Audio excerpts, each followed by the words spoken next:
Kakain na tayo, kakain na. What's the ulam today? What's the ulam? Nagluto tayo ng ulo. Sinigang sa miso.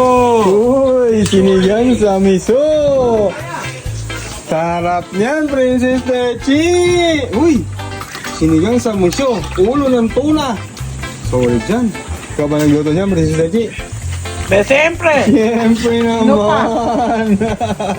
Yain na. Opo na, masarap ang ulam. Sinigang sa miso na tuna. Asa si Boss Arman? Boss Arman, tara din eh. Kap! Boss Pangi!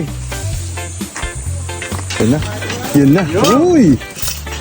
Hinain na nga. Lalagay sa May pusit pa ya. Pusit pa rin. Oh, pusit. Kasama po si Kiso. Malakateche. Lalagay mo eh. Ano ilalagay kasama dun niya sa isda? Sinigang sa miso Techi. na may pusit. Tulog ka. Tara natin eh, mga pusa mo. Upo na. Kain na. Mamaya magluluto tayo ng bulalo. Bulalo. Bumili tayo kanina sa Walter ng patis. bulalo. Patis. Kain na. Ang bisita mo. Ano na? Alak na lang sila kamo. May bisita tayo mamaya. Kaya marami tayong lulutuin. May pusit niya. Sinigang sa miso na ulo ng tuna with pusit. Special ingredients. Isa lang ba? Kinain ano yun, naging tinga ulo. Nagkitingan ng isda. Siga pala yan. Parang hindi pala siya, Techi yan. Techi, kung makatubig. Naman din ang sunog yan. Baka ibangaw ko.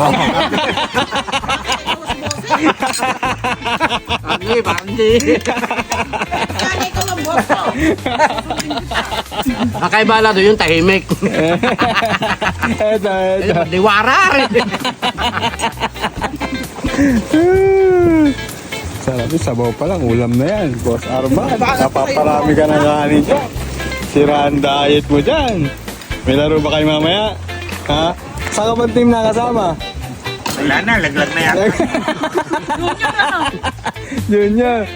Boss Pangi, tahimik na.